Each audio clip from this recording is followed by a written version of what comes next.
စိတ်စင်ကြယ်အောင်လုပ်ရစိတ်စင်ကြယ်အောင်ကိုအမျိုးမျိုးလုပ်ပုံလုပ်နည်းတွေသမထကမ္မထံ40လို့ရှိအဲ့ဒီကမ္မထံ40လုံးကျင့်ဖို့မလိုပါဘူးတစ်ခုနှစ်ခုကျင့်ရင်လည်းပဲစိတ်ဓဝိသုဒ္ဓိစိတ်ဖြူပါတယ်စင်ကြယ်ပါတယ်အကောင်းဆုံးနည်းလေးဘုံဘုံပြောပါမယ်နော်မှန်ပါဗျာစိတ်စင်ကြယ်အောင်လုပ်နည်းအဖို့တန်စိတ်စင်ကြယ်မဲ့ဆိုရင်လောကီလောကုတ္တရာအကျိုးတွေအားလုံးပြီးဘုံတော်ကြီးတွေဆိုလဲဘုံကြီးပြီလူတွေဆိုလဲထေးပြီးချမ်းသာပြီထေးမဲ့ချမ်းသာမဲ့ဆိုသဘောကျရဲ့မဟုတ်လားမှန်ပါဗျာအေးဘုံတော်ကြီးတွေလည်းပဲဒီနည်းလေးသာပေးလိုက်မွဲနေတဲ့ဘုံကြီးတွေသင်္ကန်းလေးအစုပ်အပြတ်ဖဏတဲကြိုပြတပိတ်ကအပေါက်ကလေးနဲ့တပိတ်ဘုံကအကျိုးပဲ့လေးနဲ့နေရတဲ့ကိုတော်တွေဟာဒီနီးတာပေးလိုက်အိုးထေးသွားတာဘုံကြည့်သွားတာနော်မှန်ပါဗျာအေးအဲ့ဒီနီးကိုဘုံဘုံပြောပါမယ်စိတ်ဓဝိသုဒ္ဓိစိတ်စင်ကြယ်အောင်လုပ်နည်းစိတ်စင်ကြယ်အောင်လုပ်နည်း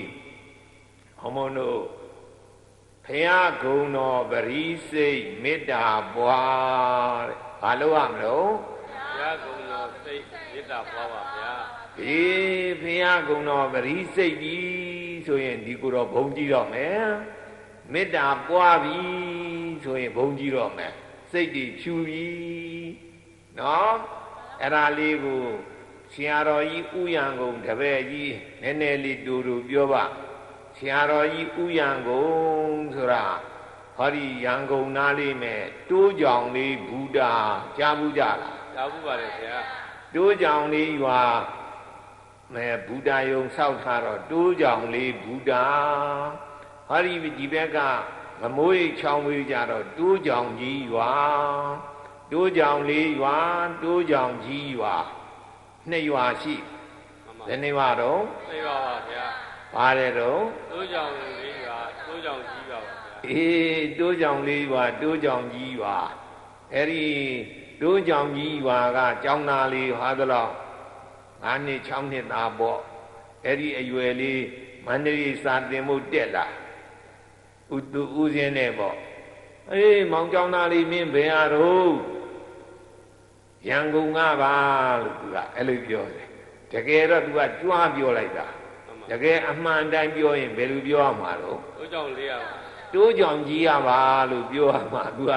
တိုးကြောင်ကြီးဆိုနည်းနည်းသိငယ်တယ်ပေါ့လေခတ်ကြွားလေးနဲ့ဘယ်လိုပြောလိုက်ရန်ကုန်ကပါသူ့ကိုမောင်ရန်ကုန်လို့ခေါ်ကြနောက်ကိုရင်ဝတ်တော့ကိုရင်လေးရန်ကုန်လို့ခေါ်တယ်နောက်ဦးရင်ဝတ်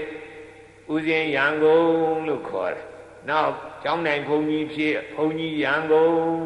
နောက်ပိုင်းမဲ့အဲ့ဒီဘုရားကြီးတိုက်မြန်မာနိုင်ငံမှာအကြီးဆုံးစာသင်တိုက်ကျောင်းတိုက်ကြီးပေါ့အဲ့ဒီကျောင်းတိုက်ကြီးမဲ့အကြီးဆုံးစတော်ကြီးဦးရန်ကုန်လို့ခေါ်ကြဘယ်လိုခေါ်တော့စတော်ကြီးဦးရန်ကုန်ပါဗျာစတော်ကြီးဦးရန်ကုန်တတ္တိပြတ္တိအလွန်ကောင်းဘယ်သူမှမကြောက်ဘူးသူကအင်္ဂလိပ်ဆိုရလည်းပဲပြန်ပြောရတယ်ဆိုရကဘယင်္ဂန်တွေကလက်လျှော့อ่ะအဲ့ဒီဥယျာဉ်ကိုတခါတော့တိုးကြောင်ကြီးရွာကတောတဲ့ကိုတော်ကြီးတစ်ပါးအဲ့ဒီဖျားကြီးတိုက်သူ့ကြောင်းလာနေဆုံးငံပြန်လာတော့ဟေးဟိုဦးစင်ကြီးလာသာမင်းတပိတ်လှပြသာဒီလိုလှပြမင်းတပိတ်ထဲလေဆွမ်းက2လုံးစာ3လုံးစာလေးအနည်းလေးပဲသူကဆွမ်းရကြုတ်ကလေးတွေဓာန်ကွက်လေးတွေလှက်ကြည့်ဆွမ်းရလည်းမင်းဥစ္စာပဲပြုတ်စီမပါဘူးနောက်တစ်ခါအုပ်လေးတအုပ်လှက်ကြည့်ဒါကလည်းချင်းမောင်ရဲ့ရေလုံးပြုတ်မင်းခန္ဓာကိုယ်ကြီးနဲ့မဝပါဘူးဒါလောက်ကလေးနဲ့ဓမ္မဖျားတပည့်တော်မန္တလေးရောက်တာ3နှစ်ကျော်ပါပြီဖျားတခါမှတရက်မှဆွမ်းများဝအောင်မရဘူးပေါ့ဖျားလို့ပြောတယ်ကြည်စံတော်ဘုံကံနေတဲ့ကိုတော်ကြီးအသားကလည်းမဲကတ္တရာကြီးဘုံကစစ်စည်းတုတ်ထားတဲ့အတိုင်းပဲမဲဘုံပေါ်ရဲ့လားပေါ်ပါဗျာကတ္တရာကြီးဘုံခတ်မဲကိုဘာတုတ်ထားလိုက်တော့စစ်စည်းတုတ်ထားပါစစ်စည်းတုတ်ထားလိုက်တော့မဲလာမလားဖြူသွားမလားမဲ သွားပါဗျာမင်းအသားမဲတော့ကွာအယုတ်ကလည်းဆိုးဒီတဲ့ကြောက်ပေါ်မှာကပါလေးဆိုတော့မင်းဘယ်သူမှမကြည်ညိုအောင်ကွာကျမမြင်တဲ့အတိုင်းပါပဲဖေဟာလို့ပြောတယ်အဲဒီတော့မင်းဘုံကြီးတဲ့နီးပေးမယ်ယူမလားဆိုင်မနေပါနဲ့ဗျာအခုပေးပါလို့သူကနေ့ရက်သုံးရက်ဆိုရင်သူမေ့တော်မှာဆိုလို့ဘယ်လိုပြောတော့ဆိုင်မနေပါနဲ့အခုပေးပါဗျာလို့ပြောဒါနဲ့ကဲတပည့်ကျော်ကြီးပေးရတာပေါ့ကွာလာဟိတ်ဆိုပြီးတော့ခေါင်းလေးပွတ်တက်ပြီးတော့ကျောင်းပေါ်ခေါ်သွား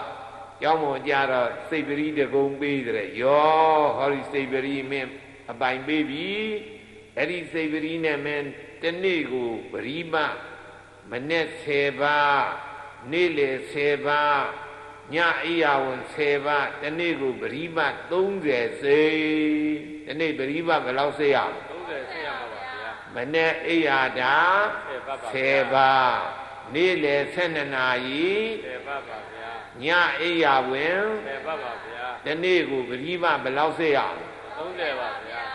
30စိတ်ရင်မင်းဘုံကြည့်ပြီပေါ့ကွာစိတ်မယ်ဖျားတပည့်တော့မကစိတ်30မကကိုစိတ်နိုင်တယ်စိတ်မယ်ဒီနေ့စပြီဖျားအေးစစိတ်ကွာဆိုတာမင်းပရိတလုံးပရိတကုံမဲ့အလုံးလေးတွေပဲနှလုံးရှိတော့တရား8လုံးပါဖျားအောင်တရား8ကွဲဗုဒ္ဓ10ဆိုသမှာအောင်တရား8ကွဲဗုဒ္ဓ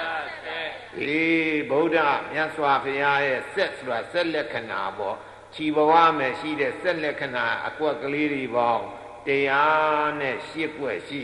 ဘုရားခြီးတော်ရခြီးတော်ရအကွက်ကလေးတွေပေါင်းဘယ်လောက်ရှိတဲ့တရား8ကွက်ရှိပါဗျာတရား8ကွက်ရှိတော့ပရိလုံးလေးတွေလည်းပဲတရား8လုံးထားတယ်မင်းဟောအဲ့ဒါလေးကိုစိတ်မယ်ဖျားဘယ်လိုစိတ်ရမလို့ပြောပါဦးဖျားလို့ဟေးပြီအေးပြောမှာပေါ့ကွာဂရီလေးကိုင်ရောဟောလို့လေးကိုင်လက်ကလေးလေးနဲ့နော်လက်၅ချောင်းရှိတဲ့အနဲ့လက်ကလေးလေးနဲ့ဒီလိုလေးကိုင်ရတယ်လက်ကလေးလေးနဲ့ဂရီလေးဒီလိုကိုင်လက်မလေးနဲ့အရဟံဂရီတစ်လုံးချအရဟံဂရီတစ်လုံးချအရဟံအရဟံအရဟံနဲ့တပတ်စိတ်တကလားစိတ်တပါလေခင်ဗျာအေးအရဟံစိတ်ပြီးရင်သမ္မာသမ္ဗုဒ္ဓောပရိတလုံးချသမ္မာသမ္ဗုဒ္ဓောသမ္မာသမ္ဗုဒ္ဓောနဲ့တပတ်စိတ်ဘယ်နှပတ်တော့2ပတ်ရှိပါ2ပတ်ရှိသွားပြီသမ္မာသမ္ဗုဒ္ဓောပြီးရင်ဘာစိတ်နို့ဝိဇ္ဇာသရဏသမ္ပန္နောပရိတလုံးချဝိဇ္ဇာသရဏသမ္ပန္နောဝိဇ္ဇာသရဏသမ္ပန္နောနဲ့တပတ်စိတ်ဘယ်နှပတ်တော့3ပတ်ရှိပါဗျာ3ပတ်ဝိဇ္ဇာသရဏသမ္ပန္နောပြီးရင်ဘာစိတ်နို့သုကတောပါဗျာသုကတောနဲ့တပတ်စိတ်ဘယ်နှပတ်တော့4ပတ်ရှိပါဗျာသုကတောစိတ်ပြီးရင်ဘာစိတ်နို့လောကဝိတုပါဗျာလောကဝိတုပရိတလုံးချလောကဝိတုနဲ့တပတ်စိတ်ဘယ်နှပတ်တော့5ပတ်ရှိသွားပြီလောကဝိတုစိတ်ပြီးရင်ဘာစိတ်မလို့အနုတ္တရောပုရိသဓမ္မသာရတိပါဗျာအနုတ္တရောနဲ့တပတ်စိတ်ရအနုတ္တရောပရိတလုံးချအနုတ္တရောနဲ့တပတ်စိတ်6ပတ်ရသွားဟုတ်ကလားအနုတ္တရောစိတ်ပြီးရင်ဘာစိတ်မလို့ပုရိသဓမ္မသာရတိပုရိသဓမ္မသာရတိပရိတလုံးချပုရိသဓမ္မသာရတိပုရိသဓမ္မသာရတိနဲ့တပတ်စိတ်ဘယ်နှပတ်တော့9ပတ်ရှိပါဗျာ9ပတ်ရှိသွားပြီပုရိသဓမ္မသာရတိပြီးရင်ဘာစိတ်နော်သတ္ထာဒေဝမနုဿာနံသတ္ထာဒေဝမနုဿာနံပရိတလုံးချသတ္ထာဒေဝမနုဿာနံသတ္ထာဒေဝမနုဿာနံနဲ့တပတ်စိတ်ဘယ်နှပတ်တော့7ပတ်ရှိပါဗျာသတ္ထာဒေဝမနုဿာနံပြီးရင်ဘာစိတ်နဲ့ဘုဒ္ဓောပါဘုဒ္ဓောပရိတလုံးချဘုဒ္ဓောနဲ့တပတ်စိတ်ဘယ်နှပတ်တော့9ပတ်ရှိပါဗျာ9ပတ်ဘုဒ္ဓောစိတ်ပြီးရင်တကဝါပါဗျာ ဘဂဝါဘဂဝါဘဂဝါနဲ့တပတ်စိတ်ဘယ်နှပတ်တုံး 10 ပါးပြည့်ပါဗျာ ဒီဖျားကုံတော်10ပါးတပတ်တပတ်နဲ့မင်း10ပတ်စိတ်ဖျားကုံတော်ဘယ်နှပါးတဲ့တော့ 10 ပါးပါဗျာ လက်ချိုးပြီးတော့ရေးလိုက်စမ်းပါဦးအရဟံသမ္မာသမ္ဗုဒ္ဓောဝိဇ္ဇာစရဏသမ္ပန္နောသူကတောလောကဝိတုအနုတ္တရောပုရိသဓမ္မတာရတိသတ္ထာဒေဝမနုဿာနံဘုဒ္ဓောဘဂဝါ10ပါးသိရလား ပြည့်ပါဗျာ အေးအဲ့လိုဘုရားကုံတော်10ပါးတပါးတပတ်နဲ့မနဲ့အိယာဒ10ပါးပြီးတော့နေ့လယ်12နာရီ10ပါးညအိယာဝင်10ပါးဒီကတရားနာပြီးလို့အိမ်ပြန်ရောက်ရင်တမ်းမအိတ်လိုက်နဲ့နော် မှန်ပါဗျာ ဂရီဘယ်နှပတ်စိတ်ရပြီးမှအိတ်တယ်အေး